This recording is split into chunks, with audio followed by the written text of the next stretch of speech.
I do want to specifically welcome someone who's here among us to come on and speak. His name is Gary Malkin.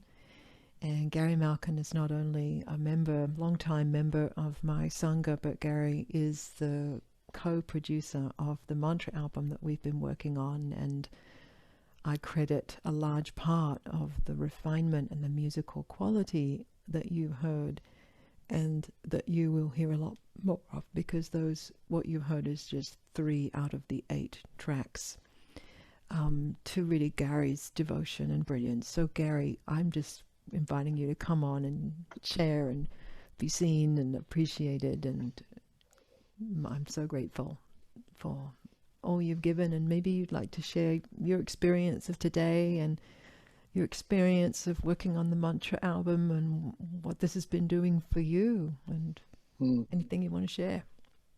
Well, first of all, thank you for the opportunity to share. Thank you so much. This has been a beautiful day. It's really always so rewarding when you're working on something. By the way, these were, everybody, you need to know, these were just the rough mixes, and one of them didn't even have the final solo. And this was truly a sneak preview of the work that we've been laboring over with love. And so I can't wait for you to hear the final product. We're excited about it. It's been I always knew when I met you, Miranda, I had this dharmic sense that we were going to co-create something. And I always thought it was going to be the spoken word and music. You know, that's the attachment I had. And literally, the best things that come in life come from the unbidden.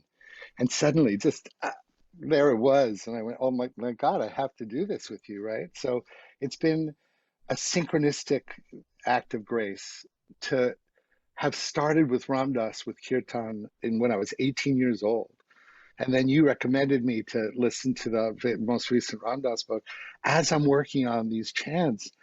And the synchronicity of it is that I feel like it's taken me 50 years to understand what this modality actually is.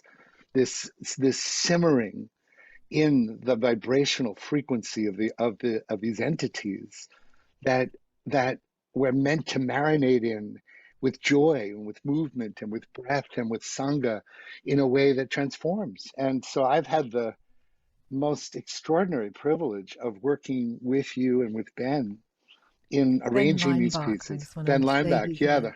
Yeah. our co-producer Ben Lineback, and I have just, it's been such an act of grace for me to literally offer myself to the altar of the bhakti experience while working on it. It's been a total labor of love, and I have to just say that the level of co-creative flow and ease and devotion all three of us have devoted to this as a transmissive experience is definitely going to be reflected in the final product. It's the transmission is going to be, I know because I'm the biggest judge of my own work, but I surrender myself to the co-creation of a transmission that we've been devoted to. So yeah, that's what I want to say is just the great honor and privilege of co-creating this. It's Thank been you.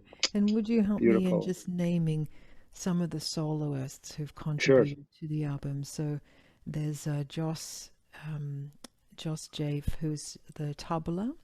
So people would have heard the tabla on both the Om Namo Bhagavate and also the Gate Gate.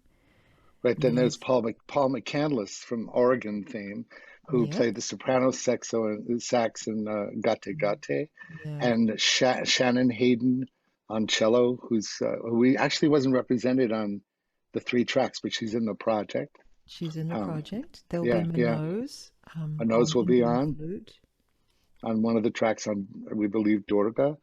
And there's other secrets that might unfold because thanks to this experience this morning that you've all participated in, we'll be able to finish the project. So big bow of namaste, gratitude to all Yeah, of you so I also just for want to name that big part of what we wanted to do for this day was not only to offer something meaningful and healing and beautiful for 9/11, but we needed to generate a little more funding in order to complete the album. And the good news is that we have generated what will allow us to modestly complete the album. So we're so grateful and happy and just pleased that that's happened. through our time together today. And So it, Miranda, I just wanted to ask you, just how has it been for you to go on this ride? I just love people to experience just a taste of that, from oh, people it's to see been what you. such a pleasure. Um, you know, as a child, what I was kind of expected to do from my family was music. It was what I was good at as a kid, and what my parents understood of my talents. And yet, I was studying in classical piano, but what wasn't known was that I'm dyslexic. Not terribly, but it appears in a couple of areas, and one of the areas in which my dyslexia manifests is an absolute inability to sight read. I could not sight read to save my life. And so I got around that issue as a young person by going into the music library and memorizing very complicated pieces of music and learning them in my head so I could hear the music and then I could figure out how to play it. And I managed to get quite far. If I had gone one step further, I would have been qualified to teach music. But there was so much trauma in that and stress in that for me because I had this guilty secret that it really shut my musicality down for a while, and I stopped playing a keyboard from the age of 17. It was just too stressful. So for me, finding my way back to music started happening in my 20s when I went to India and I saw a harmonium and I'm like, what's that?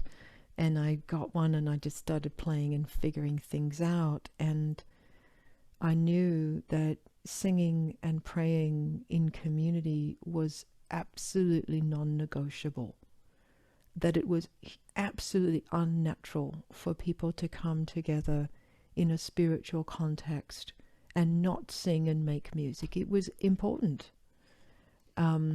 But it was always me on my own having to lead it. And so it's been such a beautiful process to just have this natural gift come back and then to open up to playing with other musicians and to receive input and refinement and to be in the studio with you and Ben has been so much fun, so pleasurable, and has allowed sort of all the lights to switch back on that were already there from my early training in a way that is now free. And I loved every second. And so it's been nothing but grace, the whole process. And I know that the album itself will be just beautiful and a gift for everybody, and that it will have its own life.